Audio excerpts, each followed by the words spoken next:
네, 안녕하십니까. 법률정보쇼 최광석 변호사입니다. 오늘은 그 반려견 때문에 임대차 계약 이행을 거부해버린 임대인으로 인해서 발생한 소송 이야기를 좀 해보겠습니다.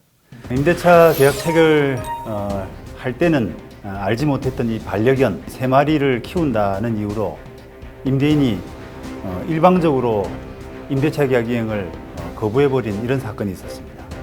이 사건에서 임차인이 결국은 임대인을 상대로 손해배상 청구 소송을 제기했고, 최근에 그 판결이 선고됐습니다. 1심 그리고 2심 재판부 모두 임대인의 배상 책임을 인정을 했습니다. 1심 재판부는 500만 원 배상을 인정을 했고요. 그와 달리 2심 판결에서는 700만 원이 증액돼서 1200만 원이 배상 책임이 인정이 되었습니다. 이 판결에서 인정된 사실관계를 한번 살펴보면 다음과 같습니다.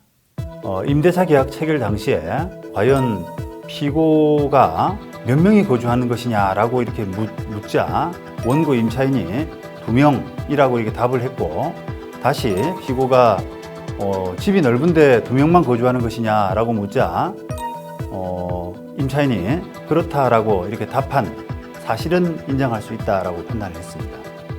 자, 그렇지만 여러 가지 이제 정황에 따르면, 증거에 따르면 임대차 계약서상 그 반려견에 관한 기재는 전혀 없었고, 또 임대인인 피고들이 이 임대차 계약을 체결함에 있어서 공인중개사나 또는 임차인인 원고에게 반려견을 기르지 않는 것이 이 임대차 계약의 조건이다 라는 부분을 고지한다거나 하지는 않았다.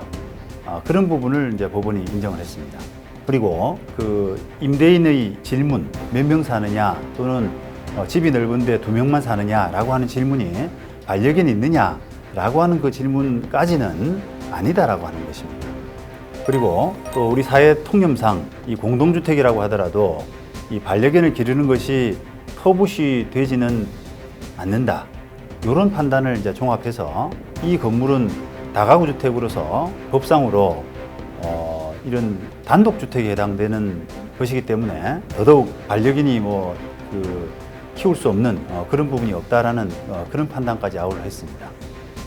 그리고 또 한 가지 판단은 이 임차인이 기른다고 하는 반려견이 3마리이기는 하지만 모두 또 조그만 소형견이라는 점, 이런 부분 등을 모두 종합해서 이 임대차 계약서상 임차인에게, 원고에게 이 반려견을 키운다라고 하는 부분에 대한 고지 의무가 발생한다고 보기 어렵다라고 이렇게 최종적인 결론을 내린 겁니다. 다시 말하면 그게 임대인이 반려견 키웁니까? 라고 이렇게 직접적으로 물은 것은 아니지만 임차인이 저 반려견 키우기 때문에 그 부분을 먼저 고지하지 않았다라고 하더라도 크게 심리성실의 원칙이나 어떤 기망으로 보기는 어렵다라는 판단을 했다는 것입니다.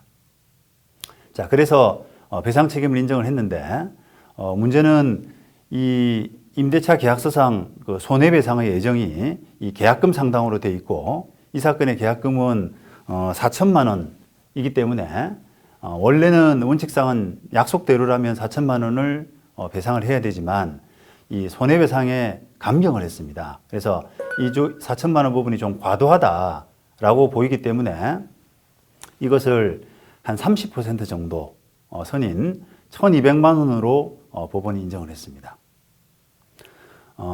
그래서 결과적으로는 이 1심에서는 손해배상 책임을 500만 원, 손해배상의 책임을 인정하고 액수는 500만 원으로 한 데 반해서 법원 2심 재판은 여러 가지 소송 비용이라든지 이런 것들에 비추어서 좀 500만 원은 너무 적은 금액이 아니냐라는 그런 판단하에 700만 원을 인상해서 1,200만 원을 손해배상으로 인정한 것으로 보입니다.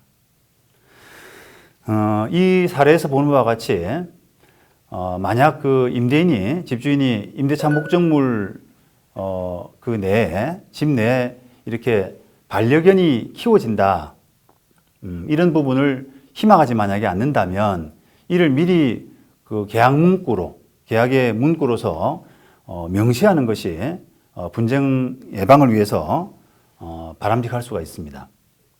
자, 그런데 지금의 우리 부동산 계약 문화는 지나치게 좀 단조롭고 또 성급하고 불합리한 부분이 많기 때문에 개선될 필요가 있습니다.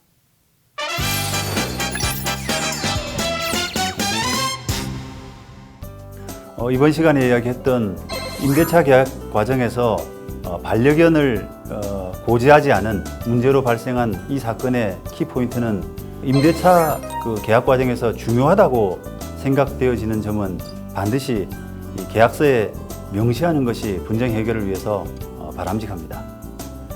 이 사건처럼 애완견 문제로 계약 이후에 나중에 시비가 발생하게 되면 자칫 그 큰 손해를 입고 또 감정이 많이 다칠 수가 있습니다. 계약 내용을 보다 자세하고 또 신중하게 작성하는 것이 분쟁 예방에 효과적입니다. 지금까지 법률정보쇼 최광석 변호사였습니다. 감사합니다.